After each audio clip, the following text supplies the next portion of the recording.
रामपुर नामक एक गांव में बहुत ज्यादा चोरी होने लगी थी। वहां के लोग चोरी से परेशान होने लगे थे।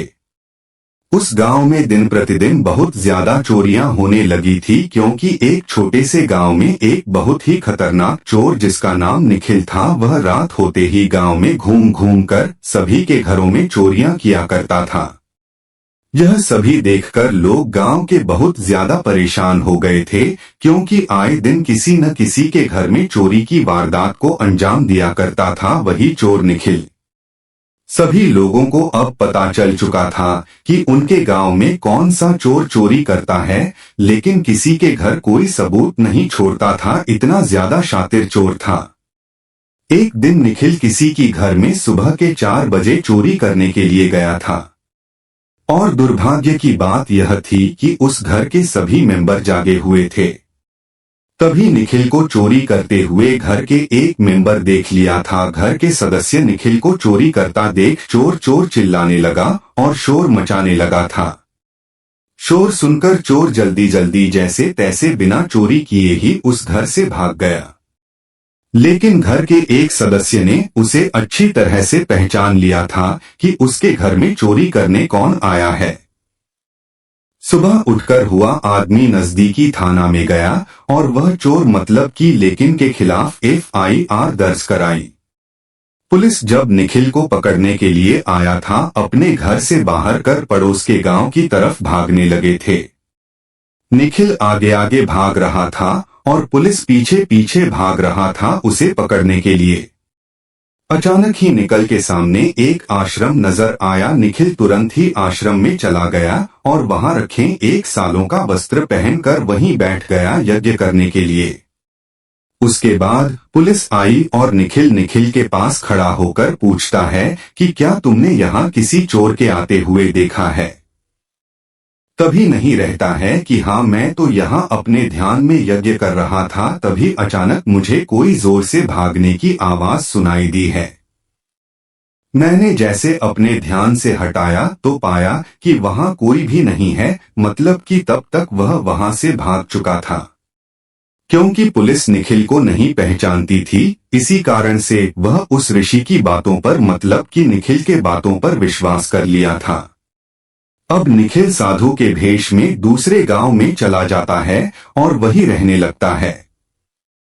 ऐसे ही वह ऋषि के भेष में ही बहुत दिन रहता है और वह ऋषि के भेष में ही लगातार चोरियां करने का प्रयास करता रहता था। क्योंकि चोर तो चोर होता है, चोर की आदत ना तो कभी गई है ना कभी जाने वाली है, वह जहां भी जाएगा चोरी करने के बारे में ही सोचेगा। ऐसे में वह आश्रम में आए लोगों तथा जवानों का शुक्रिया करने के लिए हमेशा से ही अपना ध्यान लगाकर रखता था। लेकिन ऋषि के बीच में उसे चोरियां करने में बहुत ज्यादा कठिनाइयों का सामना करना पड़ रहा था, क्योंकि ऋषि के भेष में जहां भी हो जाता था उसके आसपास बहुत से लोग खड़े हो जाते हैं और पूछने लगते थे कि महाराज जी, आपका क्या काम है, क्या कोई जरूरत है तो मुझे बताइए, मैं आपका कार्य कर दूंगा। इसी कारण से वह साधु के भेष में बहुत ज्यादा तंग आ चुका था। इनकी उसे चोरी करने का मौका ही नहीं मिल रहा था। उस गांव में एक व्यक्ति के पास बहुत सारा सोना चांदी धन दौलत था। वह व्यक्ति चोरी होने के डर से चाहता था कि मेरा धन दौलत ऐसी जगह में छुपा दूंगा कि स्वर्गीय नजर वहां तक नहीं पहुंच पाएगा। इतना सोचते सोचते वह व्यक्ति उसी साधु निखिल के पास आता है और वह अपनी समस्या बताता है। निखिल 2 चोरी करने में पहले ही माहिर था और वह साधु के भेष में पहले से ही ताना गया था। निखिल सोच रहा था कि अगर कोई मुझे बड़ी चोरी मिल जाए तो मैं यहाँ से निकल जाऊं। वैसे ही वह व्यक्ति आता है और अपनी धन दौलत को छिपाने की बात करता है, तो निखिल कहता है कि मेरे आश्रम में रख दो, इसे ज्यादा सुरक्षित जगह तुम्हें कहीं नहीं मिलेगी। मैं उसकी सूरत जीत होने का विश्वास दिलाता हूँ और मैं हमेशा उसकी सुरक्षा करूंगा। वह व्यक्ति ऐसा ही करता है, सभी धन दौलत अता कपड़े पैसे आश्रम में ले जाकर छिपा देता है। कुछ दिनों तक तो निखिल उसकी सुरक्षा करता है, लेकिन वह उसे लेकर भागने का फिराक में ज्यादा रहा करता था। इसी मंशा को कामयाब करने के लिए एक दिन निखिल वही सेठ के पास जाता है जिसका सारा सामान आश्रम में रखा हुआ था। वह उस व्यक्ति से मिलता है और कहता है कि मैं तो साधु टाइप का आदमी हूँ, मुझे एक जगह रहने में काफी ज्यादा दिक्कत होती है, मैं अब इस गांव को छोड़कर मोक्ष पाने की इच्छा में जंगल जाना चाहता हूँ। इसीलिए मैं आपसे निवेदन करने आया हूँ कि आप अपनी जो मुझे सुरक्षा के लिए दिया था सभी सामान अपने घर वापस ले जाएं। तभी वह व्यक्ति कहता है कि ऐसी कोई बात नहीं, अगर आप जाना चाहे तो जा सकते हैं, लेकिन आश्रम से तो कोई नहीं लेकर जाएगा। मुझे जब जरूरत पड़ेगी मैं आश्रम से लेकर आ जाऊंगा, आप कहीं भी बिना पूछे जा सकते हैं। अब तुम निखिल, चोरों की हिम्मत बहुत ज्यादा बढ़ गए थे, वह सभी सामान लेकर दूसरे शहर की तरफ चल पड़े थे। लेकिन उस व्यक्ति का भांजा निखिल को ढोंगी बाबा के रूप में पहचान गया था। जब वह उसके मामा से बात कर रहा था अपने सामान ले जाने के बारे में, तो वहीं पर था उसका भांजा लोहिया सब सुन रहा था। वह तुरंत ही अपने मामा को कहता है कि मामा, मुझे तो कुछ दाल में काला लग रहा है, वरना यह ढोंगी बाबा यहाँ क्या करने के लिए आया है? किसी को जाना रहता है, दो अपनी सामान वापस करने के लिए, कोई कहता है जो आश्रम में रखा हुआ है। बजा के बातें सुनकर वह व्यक्ति तुरंत ही आश्रम पहुंच जाता है और अपने सामान के बारे में तलाक नहीं लगता है।